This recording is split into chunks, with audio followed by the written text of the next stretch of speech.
ఇప్పుడు చివరికి CAG report కూడా చంద్రబాబు నాయుడు గారిని ఆ రోజు నేను ఏదైతే వివరాలు అయితే చెప్పానో వాటినే కాగ్ రిపోర్టు కూడా రూఢీ చేస్తూ చంద్రబాబు గారి కూటమి చేస్తా ఉన్న ఆర్థిక విధ్వంసాన్ని కళ్ళగట్టినట్టుగా కూడా కాగ్ నివేదిక కూడా చూపింది. మొట్టమొదటిసారి ఆయన కాగ్ రిపోర్ట్ అనేటువంటి దాని గురించి సీరియస్ గా తీసుకున్నాడు. చాలా సంతోషం. కాగ్ రిపోర్ట్ లో పేర్కొంది మీ గురించి అలా అంది ఇలా అంది అని. చాలా సంతోషం. జగన్మోహన్ రెడ్డి గారు కాగ్ రిపోర్టులు చదవడం మొదలు పెట్టారు. అయితే ఒక్కసారి చరిత్రలోకి వెనక్కి వెళ్ళండి. మీ టైంలో కాగ్ మీ గురించి ఇచ్చినటువంటి కాగ్ రిపోర్ట్ చదువుతా I can challenge and I'm on record. భారతదేశంలో ఇంత దరిద్రమైన కాగ్ రిపోర్టు ఏ ప్రభుత్వానికి కూడా రాలేదు. సంతకం పెట్టను అని చెప్పాడు ఆయన. పెట్టకపోగా క్వాలిఫైడ్ రిపోర్ట్ అంటే ఇది ఒక కొత్త పదం ఉంది అని నేను చాలా మంది ఫైనాన్స్ సెక్రటరీస్ అడిగితే మొట్టమొదటిసారి ఆంధ్రప్రదేశ్ లో కాగ్ రిపోర్ట్ వచ్చి ఆ రోజున ప్రతిపక్షంలో నేను లేవనెత్తిన తర్వాత చాలా మందికి ఇట్లాంటిది ఒకటి ఉంది అని తెలిసింది. అట్లాంటి క్వాలిఫైడ్ రిపోర్ట్ ఇచ్చినటువంటి ఘనత మీది,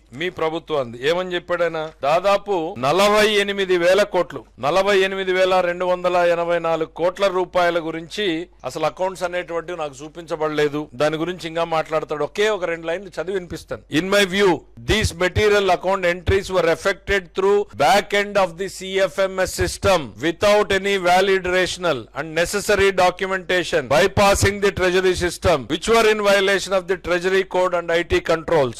These irregular accounting entries are fraught with the risk of inflating the government expenditure beside the possible misappropriation as these were done in the back end of the CFMS. Therefore, in my opinion of the true and fair nature of accounts is subject to the above violations.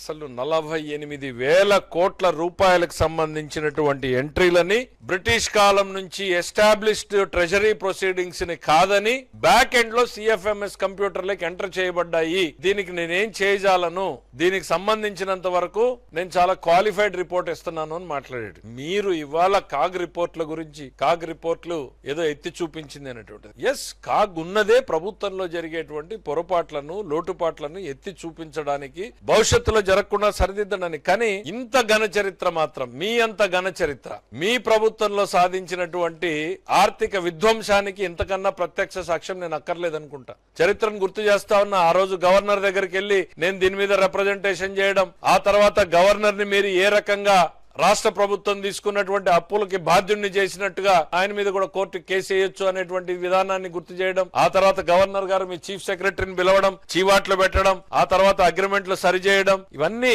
ప్రతిపక్షంలో మేము చేసినవి ఇంకా గుర్తున్నాయి, ప్రజలకు కూడా గుర్తు చేస్తాం.